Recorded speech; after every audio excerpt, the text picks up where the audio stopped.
નમસ્કાર બાળકો, આજે આપણે અંગ્રેજી વિષયમાં એક્ટિવિટી 2F કરીશું. બરાબર? એમાં શું કરવાનું છે તો આગળના કોષ્ટક પરથી ઉદાહરણ પ્રમાણે વાક્ય બનાવો, બોલો અને લખો. ઉદાહરણ આગળની એક્ટિવિટી એટલે આપણે જે આ કોષ્ટકમાં વાક્ય બનાવ્યા હતા એના ઉપરથી આપણે અહીંયા વાક્ય બનાવવાના છે અને બોલવાના છે અને લખવાના છે. બરાબર? તો એક ઉદાહરણ અહીંયા આપેલું છે કે there is a nurse at the hospital. તો આપણે એના જેવા બીજા વાક્ય અહીંયા બનાવીએ. there is a doctor at the hospital. પછી બીજું વાક્ય છે there is a postman at the post office. there is a farmer at the farm. there is a passenger at the platform. there is a teacher at the school. there is a policeman at the police station. there is a patient at the hospital. there is a there is a postmaster at the post office. there is a bus at the bus station. અને છેલ્લું વાક્ય છે there is a train at the railway station. તો આ પ્રમાણે આપણે વાક્ય અહીંયા બનાવ્યા. ત્યાર પછી એક્ટિવિટી 3 છે, એમાં તમારી અને તમારા મિત્રો પાસે કઈ કઈ વસ્તુઓ છે તેની યાદી બનાવવાની છે. બરાબર? મેં અહીંયા અમુક લખ્યા છે, એ પ્રમાણે તમારે લખવાના છે. તો અહીંયા એક્ઝામ્પલ એક આપેલું છે કે new goggles, I have new goggles. પછી એ છે એ પેન, અ ચોકલેટ, અ કલર. આ વસ્તુ મારી પાસે છે. હવે માય ફ્રેન્ડ પાસે શું શું છે તો an ice cream, a toy, a banana. એ રીતે અહીંયા આપણે નામ લખવાના છે. ત્યાર પછી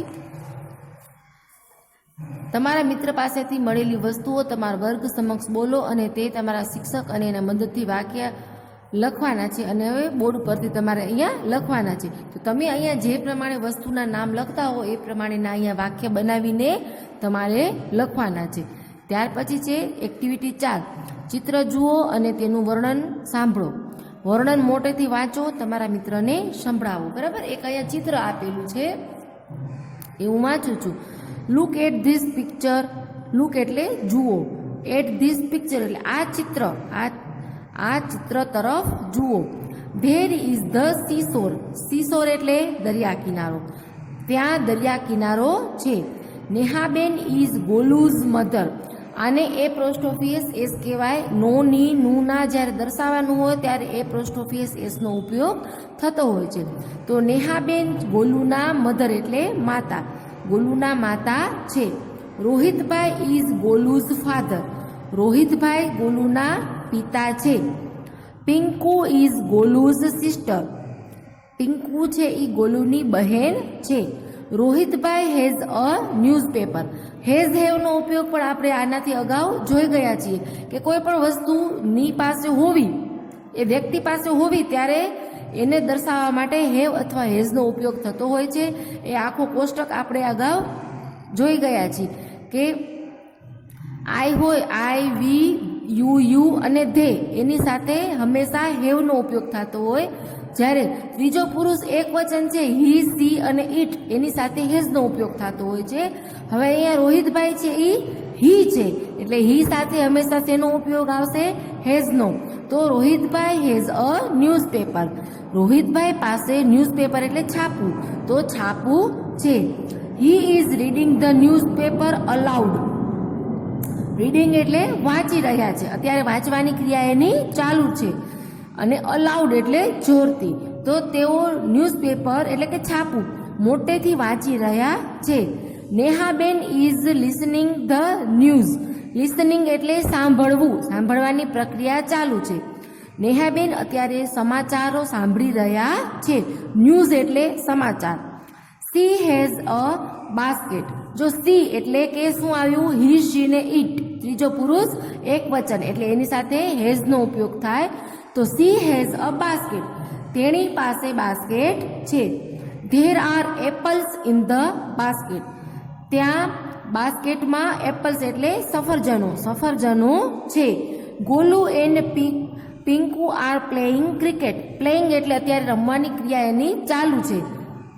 ગોલુ અને પિંકુ છે એ ક્રિકેટ રમી રહ્યા છે. ગોલુ હેઝ અ બેટ. ગોલુ પાસે બેટ છે. ગોલુ એટલે હી સી ઇટ, ત્રીજો પુરુષ એક વચન એટલે હેઝ. પિંકુ હેઝ અ બોલ. પિંકુ પાસે બોલ છે. There is a balloon man. ત્યાં એક ફુગ્ગાવાળો માણસ છે. He has balloons. તેની પાસે ફુગ્ગાઓ છે. They go for picnic by bus. તેઓ, ધે એટલે તેઓ, ગો ફોર પિકનિક એટલે ઉજાણી કે પ્રવાસ એમ. તેઓ પ્રવાસ બાય બસ એટલે બસ દ્વારા, બાય એટલે દ્વારા, બસ દ્વારા અથવા તો બસમાં. તેઓ ફરવા બસમાં ગયા હતા. બરાબર. આ રીતે આ ફકરો અહીંયા આપેલો હતો. હવે જો ઉપરનો ફકરો તમારા વિશેનો હોય તો તમે તેમાં કયા નામ લખશો? બરાબર.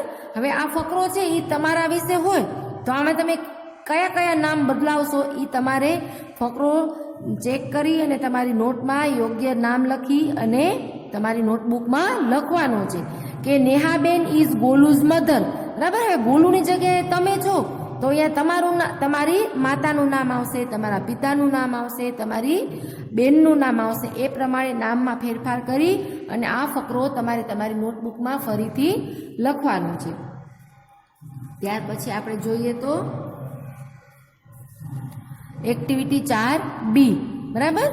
Pinku's mother has. શું હતું? પિંકુના મધર પાસે કોની પાસે શું છે તે શોધીને લખો. તો આપણે આગળ ફકરામાં વાંચી ગયા કે Pinku's mother has, she has basket. બરાબર. તેની પાસે શું હતું? તો બાસ્કેટ ઓફ એપલ્સ. તો અહીંયા પેલી ખાલી જગ્યામાં આપણે લખશું basket, BASKET, basket of apples. પછી પિંકુઝ ફાધર હેઝ. પિંકુના ફાધર પાસે શું હતું? તો અ ન્યૂઝપેપર, NEWSPAPER, ન્યૂઝપેપર. પછી નેહાબેન્સ ડોટર હેઝ. નેહાબેન્સ ડોટર હેઝ એટલે એની પાસે શું હતું? નેહાબેનની ડોટર એટલે પુત્રી. નેહાબેનની પુત્રી પાસે શું હતું? તો અ બોલ, BALL. પછી છે રોહિતભાઈ સન હેઝ. રોહિતભાઈના પુત્ર પાસે શું હતું? તો એની પાસે હતું અ બેટ, BAT, બેટ. પછી ત્યાર પછી એક્ટિવિટી 4C. નીચે આપેલા શબ્દો એક્ટિવિટી 4A માં કેટલી વાર આવ્યા છે ગણો અને લખો. બરાબર. આ હેઝ શબ્દ છે, પહેલો શબ્દ HAS, હેઝ. તો હેઝ શબ્દ છે એ આ ફકરામાં, આગળ ફકરામાં કેટલી વખત આવ્યો છે એ તમારે ગણી અને લખવાનું છે. તો આ ઘરકામ તમારે તમારી રીતે કરવાનું છે. તો આપણે એક વખત હેઝ સ્પેલિંગ છે એ તમને હું ગણીને બતાવું કે એક હેઝ અહીંયા છે, 1, પછી 2, 3, 4, 5. બરાબર. હેઝ શબ્દ છે એ ફકરામાં કેટલી વખત આવ્યો છે? તો 5 વખત. તો આપણે અહીંયા લખશું 5. એવી રીતે પછી છે ઇઝ, મધર, ગોલુઝ. ત્યાર પછીનો શબ્દ છે ધેર, પિંકુ, શી અને આર. તો આ બધા શબ્દ ફકરામાં કેટલી વખત આવ્યા છે એ તમારે ગણવાના છે અને તમારી પાઠ્યપુસ્તકમાં લખવાના છે. બરાબર. ત્યાર પછી છે એક્ટિવિટી 4D. નીચે આપેલા વર્ણથી શરૂ થતા અક્ષરો એક્ટિવિટી 4A માંથી શોધો અને લખો. બરાબર. અને બીજા નવા શબ્દ એની અંદર તમારે ઉમેરવાના છે. તો આ પેલો બી છે. હવે એક્ટિવિટી 4D, એ 4A છે આપણી પાસે આ જે ફકરો, એમાંથી બી પરથી કેટલા શબ્દ બનેલા છે એ આપણે પેલા શોધીએ. તો બી પરથી પેલો શબ્દ આવશે બાસ્કેટ. બરાબર. એક આવશે બાસ્કેટ અને પછી બીજો આવશે બસ, BUS, બસ. તો આપણે એ બે શબ્દ અહીંયા લખીએ, BASKET, બાસ્કેટ અને બસ. એવી રીતે શી પરથી કયો શબ્દ આવે છે? એસ પરથી ટી, આઈ અને એન. એ તમારે આ ફકરામાંથી ગોતવાના છે અને પાછળ લખવાના છે અને બીજા બે શબ્દ નવા ગોતીને આ મૂળાક્ષર પરથી નવા શરૂ થતા બીજા બે શબ્દ તમારે શોધવાના છે તમારી રીતે અને તમારી પાઠ્યપુસ્તકમાં લખવાના છે. અસ્તુ.